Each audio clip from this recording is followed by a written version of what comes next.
nãy mà lên ế hỏi nè họ đang ní họ đang mà chơi gì nữa tới họ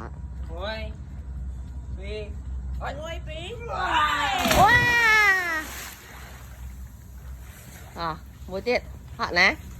đi ngư mong mi miang mai cho nó phải cho nãy cho mạo slow motion đó ấy họ ăn chi ngay rồi đấy tới